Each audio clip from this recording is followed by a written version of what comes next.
mic. It is quite literally 7:23 p.m., y'all. Anyways, welcome to a week in my life of job hunting. Let's get it. What do you have in store? One life away we can't explore, but I don't want to get in the way no more, cause it's the type of feeling you can't ignore. Alright, this took longer than I thought actually. Currently, love that. Love that. But yes, I have my interview tomorrow and prepping for it is always really tricky. Thankfully though, before this, I did all of my technical aspects. So I had a take-home problem set that I had to work on. It was a Python-based project where I pretty much had to do the ETL process, but within Python instead. It was a really cool project actually about the MBA Combine, which I personally love. I love the MBA, so it was an easy project to do. But with that being said, there are two aspects of an interview that you always need to be preparing for. The first one is, of course, your technical skills. Make sure that you know your SQL, your Python. If you're a developer of some sort, then maybe whatever language that they're asking you to know. Right now, though, this next one's going to be a final interview. It's behavioral. It's going to be with a lot of people. But with behavioral interviews, what I always recommend is the STAR method. If you guys don't know what that is, it's pretty much the standard and the way to answer behavioral style questions during a behavioral interview. So this is most notably used by Amazon. They will explicitly say in their emails, use the STAR method to answer. They love STAR method for some reason. So what does STAR stand for? It stands for situation, task, action, and then result. So if you can answer those four parts of an interview question, you'll typically have a very full and compelling answer. So what I like to do personally before every behavioral interview is to make sure that I know my STAR for each example within my resume. I usually create some sort of spreadsheet and separate it all out like that. So as you can see, these are all my experiences on the left here, the resume breakdown, and then I go deeper into all of these. So there's some key takeaways that I'm like, try to implement, but then I go into each individual part of the STAR method, which is the situation, the task, the action, the results. And then I kind of have a section where other stories kind of get involved, things that like are either funny or notable within my experiences at these companies. I also highlight the key tools that I use. As you can see, SQL is in every single one of them. That's how important it is as an analyst. I really recommend going through this method when you are interviewing. It will make a very big difference in the process. But this is how I interview prep on the behavioral side. On the technical side, I actually have my own SQL cheat sheet, I will say. So in the SQL cheat sheet, I have just a breakdown of all the most important functions that I will be using. Just a basic query on top, some sub-query stuff. I usually just skim this over just to make sure I understand all these principles, understand what each function is going to do, when I need it, why I need it, understanding joins, all the differences with that. One that I've used recently actually was with case statements. That was a big one in my last interview with Amazon actually. Understanding common table expressions as well as a subquery, and then going into ranking functions. These are all things that I did use in my past interview. I'm thankful that I reviewed this in that interview because it did get me far through that process. I didn't get the position sadly, but more on that rejection later. But having this sort of SQL cheat sheet for yourself to break down and kind of see where you might need more review or where you just need some more help or understanding is great. Besides that, of course, that's my SQL side. I also dive deeper into other topics that they might ask me. It's a technical question, but you need to know the verbiage. So something like, what is a data warehouse? And can you explain to me the different ways in which the data warehouse is utilized and is designed in a database? So in this, I would explain star schema and snowflake schema, understanding that there's a main fact table with the different dimensions on the outside. Explaining these sorts of scenarios, I make sure that I refresh myself on because that is a very common question. I have personally been stuck in a very bad interview loop where I get to the final round and then I get cut off. I've been stuck in this cycle for so long and it's a little tiring, it's a little irritating. Honestly, a lot of the stuff that I'm reviewing in my resume, I'm like, okay, I know.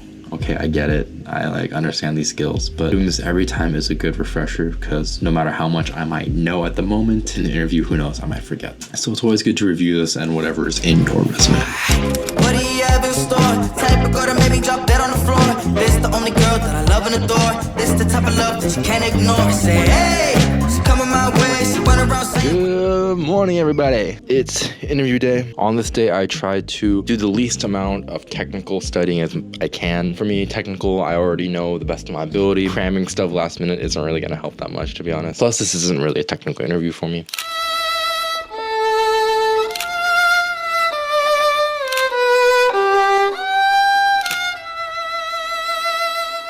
for right now, I'm gonna try to put myself in the most relaxed state, build a good environment around myself whilst I'm interviewing. For a lot of these people who are interviewing me, it'll be their first time seeing me and talking to me in person or over Zoom, I guess. But I want to give off the best first impression. I just love the way you got me feeling. Love the feeling. It's like take away the pain, baby, I feel it. Oh my god, so good. Today the coffee's hidden. I'm gonna be cooking up some leftovers from Mother's Day. We had steak and vodka pasta. I cooked a mean ribeye. So having some of those leftovers along with some pasta. Don't you get me started now. I want it, yes, I don't want maybes, cause they leave me where you found me. All right, and then lastly, the number one most important thing I do right before my big interviews is just take a quick mental health walk. I'm telling you, this makes a really big difference in the long run. Something about going outside, just getting some fresh air, touching some grass, it just makes such a big difference. Oftentimes I feel like I'm just always in front of a screen and it's just too much. Being outside just puts me in touch with a little bit more reality and what life is really supposed to be like, and it's supposed to be being active and going out and doing things. Okay. Interview time. Let's do this. Sweet. All right, hello. Doing great. How are you guys? Cool. Yeah, I can just introduce myself too. It was great meeting you guys as well. My name is Tim. I am currently a business analyst professional, I'd say. I consider myself a specialist in the data engineering portion, to the visualization, to even the presenting side. So I consider myself strong in all aspects, but definitely have a lot more experience on that data engineering side. Yeah, I'm definitely excited to connect both my passion for sports and data together. It's like one of those like dream opportunities for sure. Sorry, can you repeat the question one more time? Everyone here, I'm sure, is busy, has their own schedule. Definitely the run times for that will be faster because it is a set table. When you do a view, it's running the entire script over one more time. Yeah, I guess so making sure that we have the API to pull all the data that we need. I would say, yeah, definitely pretty excited for this role. I think of the movie Moneyball, if you guys have ever seen that. So, okay, I might have fucked up. Oh god, I don't know. There's some questions I answered well, some I didn't. They're like tougher questions to answer. Oh my god, it's just tough, dude. Like answering Python questions for me are so hard because like honestly Python is like my weakness. I'm not the 1000% best at Python. I'm 100% a SQL guy. So, like these were intense questions for like an internship. I'm like, god damn, that was hard. They asked specific questions just about efficiency and making things run better in Python. That's just tricky because like I can only do that if I look at the code and kind of see what inefficiencies there are.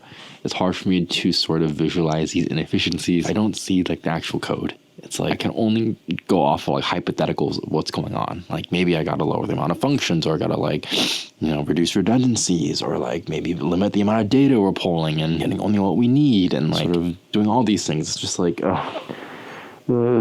it's so hard. Why is interviewing so hard? I just have such a hard time. Like I have a really good SQL foundation. Just Python is always what bites me in the butt.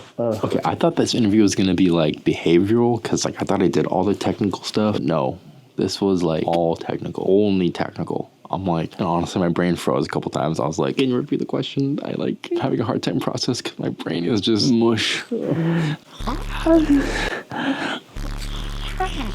Alright, I need to go out. I need to go outside, touch some grass, hit some balls. Okay, let's go.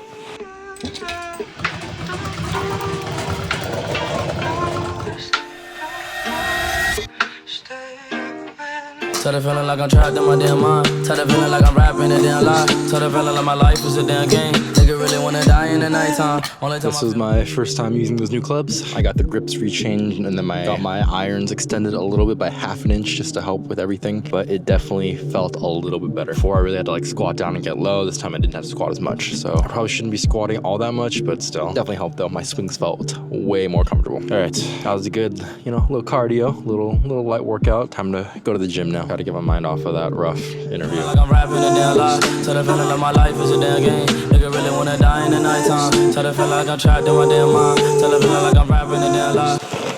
This is a little late birthday gift to myself. You guys know me, I am an avid Star Wars fan. I love Star Wars so much, guys. While I build this, let's talk about job hunting in tech and how I deal specifically with rejection. Dude, this is so sick. Captain freaking Rex, man. Ugh, a legend. I bought this because I heard it's gonna discontinue soon. So I gotta get the legend.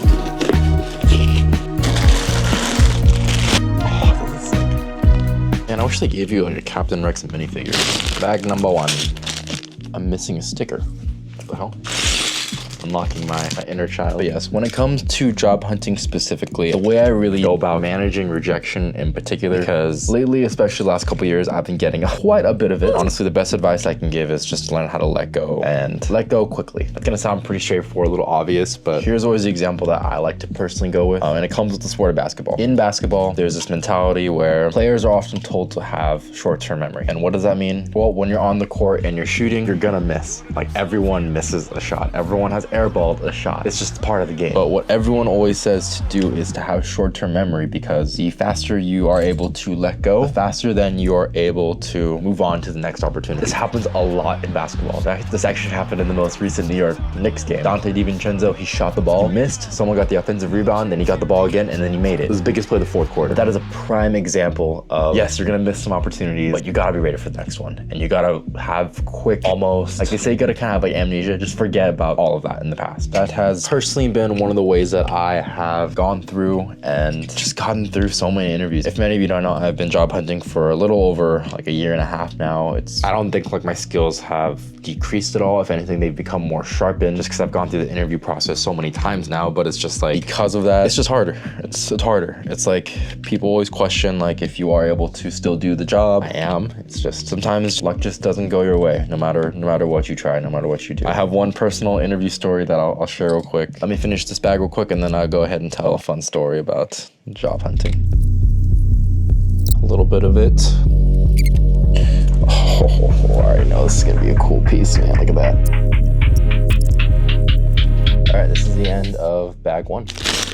Let's talk about my most recent rejection story. This happened literally last week, so this is fresh. It's brand new. I didn't sign any NDA, so I can talk about it however much I want. This isn't me bashing on the company, it's just me explaining what happened and telling the story. I was interviewing for a company. You know what, I'm gonna say the name because who cares? If I get in trouble for it, I get in trouble for it. Pretty much I was interviewing for a business intelligence engineering contract with Amazon. A contracting company reached out to me. They were amazing, some spectacular people who really helped me out through the process. I mean, really had my back throughout the entire thing, and I like very much appreciate them. Pretty much I interview with them. The first one, it goes pretty well. It's a technical interview. There were some questions that like, I was 100% great at. It was a SQL interview. Just things like I weren't expecting, right? Questions that I don't normally get asked, which happens often, with Amazon. No gripe there. But what I wasn't very much appreciative of was, so pretty much during what was gonna be my second to last interview, I get asked a couple SQL questions. I answer them to the best of my knowledge with the functions that I know. I personally code in Microsoft SQL Server, which is a different syntax of SQL. There's different variations like PostgreSQL. MySQL is another popular one as well. It's just a different stack, pretty much. And while I was going through this interview, the interviewee was like, pretty much I was using a function, and they're like, oh, General SQL may not support that function. Can you do this in another way? And in my opinion, I answered it the best I could, but I gave them my original answer, which was to use this function that's in Microsoft SQL Server that I know very well works. I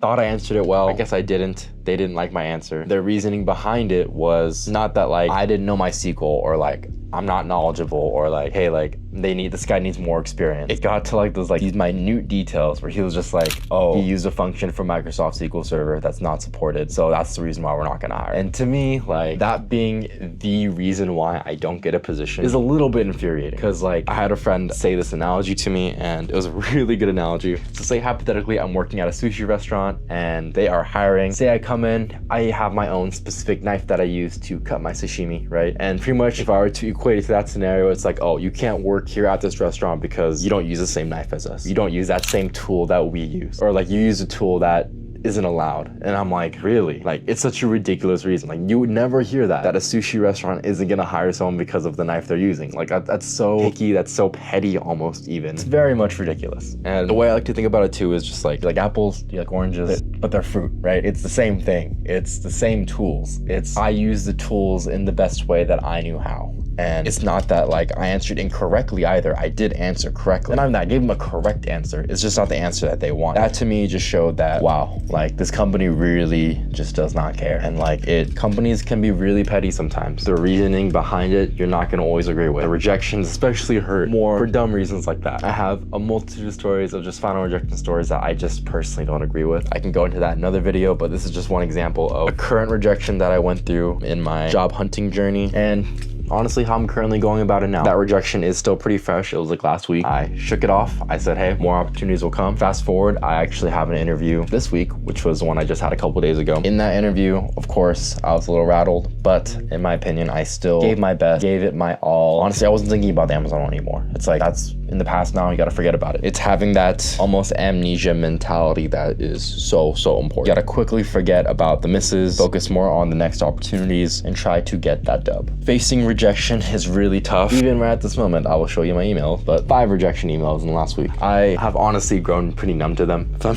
being honest. It's kind of sad, even though for myself personally, I know I am very qualified for all of these roles. It is what it is at the end of the day.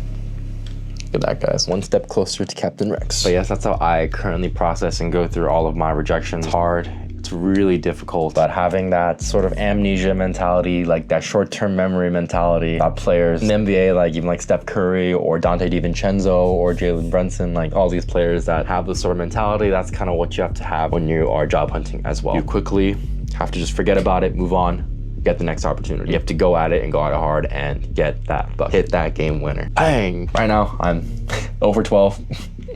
I'm pulling a Klay Thompson, y'all.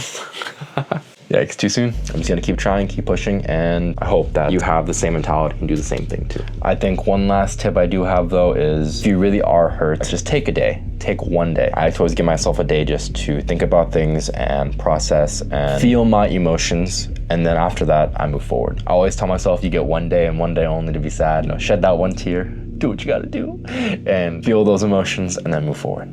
I guess kind of the last thing I would say about how to get through all of the rejections of job hunting. All right, I'm gonna finish this Lego set with the magic of editing. Watch this, y'alls. Perfect. Look at that. Oh, it's so cool. So yeah, sir.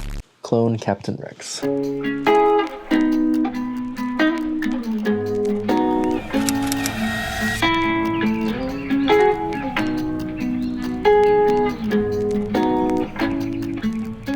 Happy Friday. It is the end of the week now. Yesterday, I just spent the day editing, working on some videos, job hunting, and then went to the gym as well. Yesterday was a pretty casual day. Today, I'm heading up to Seattle to go work at a cafe, meet up with some friends, and then just get some more work done. Let's get going. Zany boss, suicide door, brand new bag. College girls, give a nigga head in my raps.